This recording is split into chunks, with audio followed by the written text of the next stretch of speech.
మీరు పొలిటికల్లో ఫైర్ బ్రాండ్గా పేరుంది. పొలిటికల్గా ఎన్నో విమర్శలు ప్రతి విమర్శలు చేయటం, చాలా తీవ్రమైన వ్యాఖ్యలు చేయటం అవన్నీ సహజం. కానీ ఈరోజు మీ ఫ్యామిలీ ఇష్యూ అనేటువంటిది రాష్ట్ర వ్యాప్తంగా చర్చనీయాంశమైనటువంటి పరిస్థితి. సో ఇది మీ పొలిటికల్ కెరీర్పై ప్రభావం చూపించుదంటారా? ఏ విధంగా రేపు పొద్దున్న మీరు పొలిటికల్గా ముందుకు వెళ్ళగలరంటారు? పొలిటికల్ కెరీర్కి కొంత నష్టమే సార్. అది యాక్సెప్ట్ చేయాలి. మనం అన్నీ కూడా మన పాజిటివ్గా మాట్లాడేసుకోకూడదు. ఇది మైనస్సే. అసలు కుటుంబ వ్యవహారం బయటకు వస్తేనే మైనస్. ఇలాంటి వ్యవహారాలు బయటకు వస్తుంటే మైనస్. నేను రచ్చగెలవాలంటే ఇంట్లో ఓడిపోయాను, రచ్చలా గెలుస్తాను, ఇవన్నీ ప్రాబ్లమ్స్ ఉన్నాయి. నేను అన్నది ఏంటంటే సార్, రాజకీయ జీవితం అంటే ఎన్నికలే కాదు, గెలవటమే కాదు. ప్రజా జీవితం అంటే ప్రజలు అక్కడ గెలిచేసి అధికారంలోకి రావటం కాదు. ఇప్పుడు కమ్యూనిస్టులు ఉంటారు. కమ్యూనిస్టులు ఎప్పుడైనా గెలుస్తున్నారా? కానీ వాళ్ళ పార్టీ వదిలేరా? వాళ్ళ పనితీరు వదిలేరా? దువ్వాడ శ్రీనివాస్ కమ్యూనిస్ట్. ఎప్పుడు కూడా రాజకీయం వదలడు, ప్రజలను వదలడు, పనితీరు వదలడు.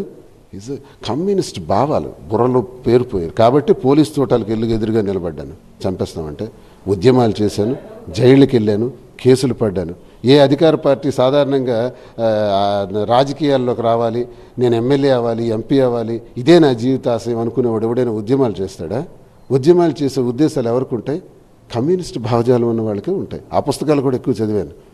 సోక్రటీస్ ఇవన్నీ చదివి నా మైండ్ అలా మారిపోయి నేను మరంతే కమ్యూనిస్ట్ భావాలతో పనిచేస్తాను తప్ప నేనైతే ప్రజల్ని వదలను, నా రాజకీయ జీవితాన్ని వదలను. తిరుగుతా, ఏ సమస్య వచ్చినా వెళ్తా, మాట్లాడదా. దీనికి సంబంధం లేదు. ప్రజల్లో చెడ్డ పేరు వచ్చిందంటారా? వచ్చింది. ప్రజలే నిర్ణయిస్తారు. చెప్పాను కదా, ప్రజలే నిర్ణయిస్తారు. నా పనితీరుని బట్టి ప్రజలు అవకాశం ఇస్తారేమో. వ్యక్తిగతాన్ని బట్టి ప్రజలకి బాధ కలిగినవచ్చు. కరెక్ట్ శ్రీని చెప్పింది కరెక్ట్ అని అనుకోవచ్చు. ఇది మంచి అనుకోవచ్చు, చెడు అనుకోవచ్చు, వేరే విషయం.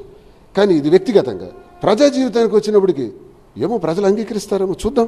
నా వర్క్ని బట్టి, నా పనితీరుని బట్టి, నా నిజాయితీని బట్టి. ఈరోజు వరకు లంచం రూపాయి తీసుకోలేదే, అవినీతి చేయలేదే, అధికార పార్టీలో ఉండి అధికార దుర్వినియోగం చేయలేదే. మరి ఈరోజు అధికారం ఉన్నోళ్ళు తేల్చమనండి. దువ్వాడ శ్రీనివాస్ పలానా దగ్గర ఇంత లంచం తీసుకొని పని చేశాడు, అవినీతి చేశాడు, భూ కబ్జా చేశాడు, చెప్పమనండి. దర్జా సార్. నిజాయితీ అయిన మాటలు, fire brand talks. Fire brands ఎవరు అవుతారో తెలుసా?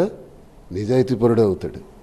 4 డబ్బులు తీసుకునేవాడు ఫైర్ బ్రాండ్ కాలేడు. మాకున్న క్యారెక్టర్ అది. ఫైర్ బ్రాండ్ క్యారెక్టర్ అంటే నిజాయితీ.